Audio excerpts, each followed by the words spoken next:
अधिकारी प्रशिक्षण वर्ग पूर्ण हो गए। कल के प्रकट समारोह में तेज बुखार के कारण डॉक्टर जी हमारे बीच नहीं आ पाए। तेज बुखार के कारण उनका शरीर तो घर में बिछाने पर था, लेकिन उनका मन हमारे ही बीच था। आज उनका स्वास्थ्य थोड़ा ठीक है, इसलिए वे हम सबसे मिलने यहाँ आए हैं। मैं इंजीनियर डॉक्टर जी से नम्र प्रार्थना करता हूँ कि वे हमारा मार्गदर्शन करें।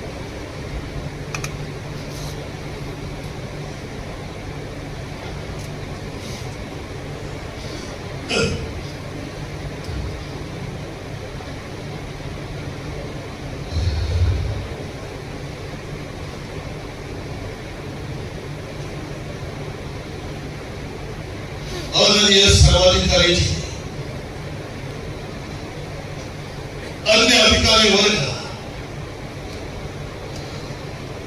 और देश भर से आए हुए मेरे प्रिय स्वयंसेवक बंधु, मुझे नहीं लगता कि मैं आपके सामने दो शब्द भी ठीक से बोल सकूंगा। गत 24 दिनों से मैं रुग्ण शैया पर पड़ा हूं।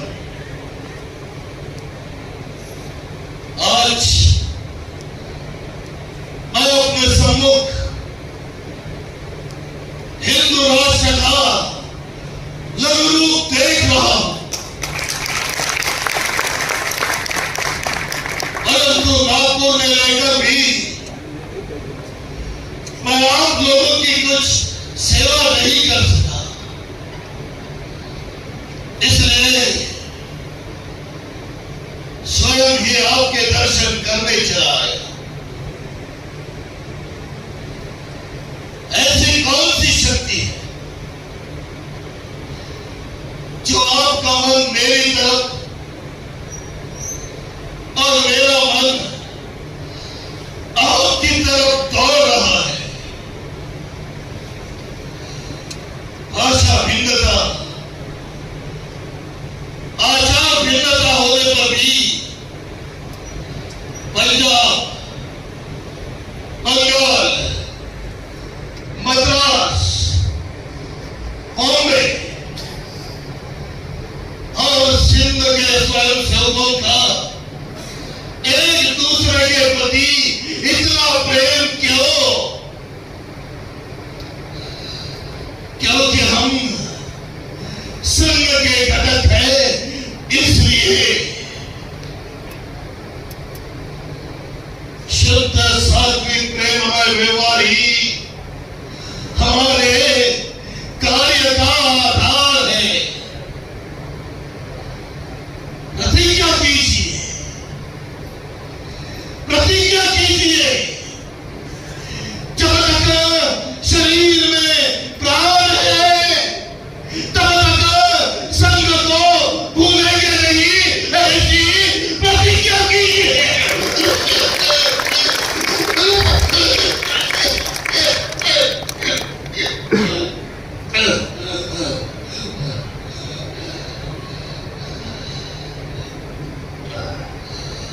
आज से 2 हिमाचल फैले हुए हिंदू समाज को हमें संगठित करना है। याद रखिए, महत्व का कार्य क्षेत्र संघ के बाहर ही है। संघ केवल स्वयंसेवकों के लिए नहीं, सभी के लिए। ऐसा मार्ग क्रमण करते समय एक ऐसा स्वर्णिम दिन आएगा कि उस दिन सारा हिंदुस्तान संघमय हुआ दिखेगा। तो हिंदू समाज की ओर तेरी नजर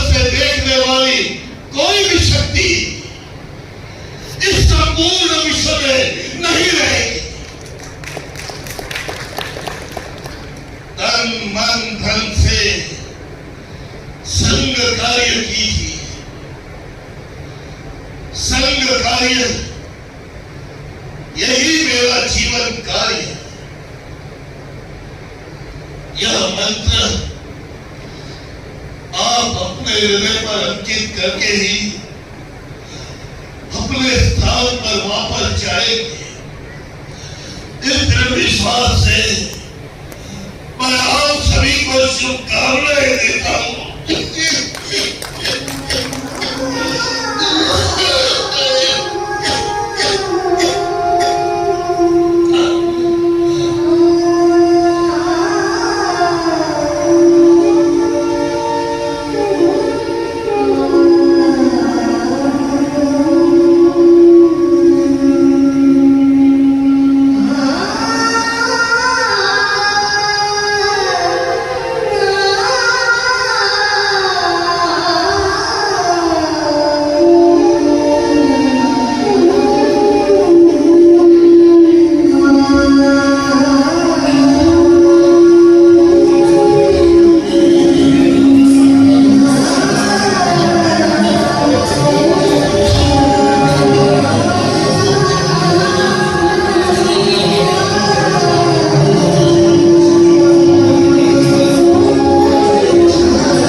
से कहिए जब तक मैं हूं उन्हें चिंता करने की कोई आवश्यकता नहीं।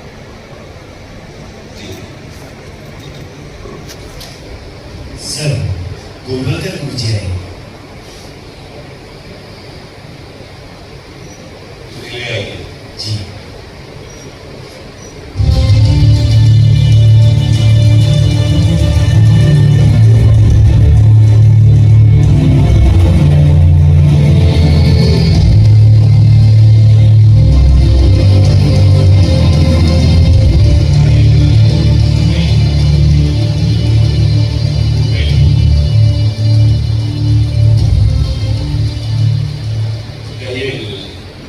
आज कैसे आना हुआ? उस दिन अपनी वार्ता पूर्ण नहीं हुई, इसलिए आज पुनः आया। आपने हमें कारागृह से तो मुक्त किया, लेकिन संघबंदी का क्या? देखिए गुरुजी, मैं जानता हूँ संघ देश में काम करता है, वो मैंने अनुभव भी किया है। कश्मीर के विलीनीकरण में आपकी भूमिका सराहनीय और महत्वपूर्ण है। मेरे मन में आपके प्रति कोई करुणा नहीं। भाई, क्या आप भी हमें सरकार का या कांग्रेस का राजकीय प्रतिस्पर्धी मानते हैं? देखिए, हमारा कार्य किसी के विरोध में या किसी के साथ स्पर्धा करने के लिए प्रारंभिक नहीं हुआ है, और फिर भी आप गुरुजी, मैं ऐसा नहीं मानता, परंतु मैं अकेला सरकार तो नहीं हूँ। ये भी ठीक है। देखिए गुरुजी, राष्ट्र सेवा एक बहुत बड़ा व्रत है। कभी कभी जलते हुए कोयले को भी हथेली पर रखकर निभाना पड़ता है। समझ गया, तो मार्ग तो निकालना होगा। देखिए, हम शांत हैं, इसका मतलब हम बेबस है, नाकारा है या शक्तिहीन है, ऐसा तो सरकार नहीं सोचती ना। नहीं गुरुजी, मैं ऐसा नहीं मानता, परंतु एक विचार मन में आ रहा है, कहें प्रकट करूं? अवश्य।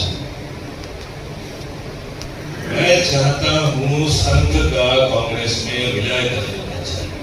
असंभव।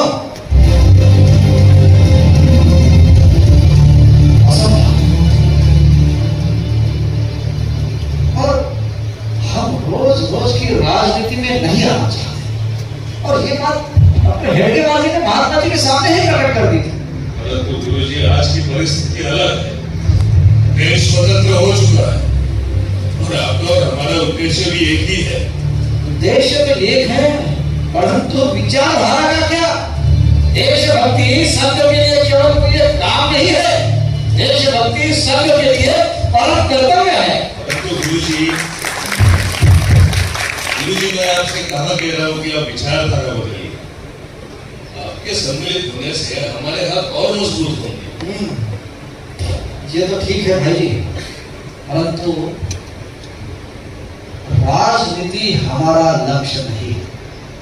अतः आपका यह प्रस्ताव मुझे स्वीकार है, परंतु राष्ट्र हित में और राष्ट्र नीति में संघ सदैव आपके साथ रहेगा।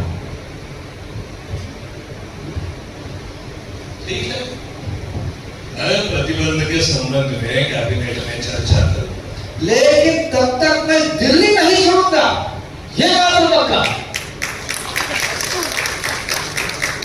भाई जी, चॉइस इज योर्स।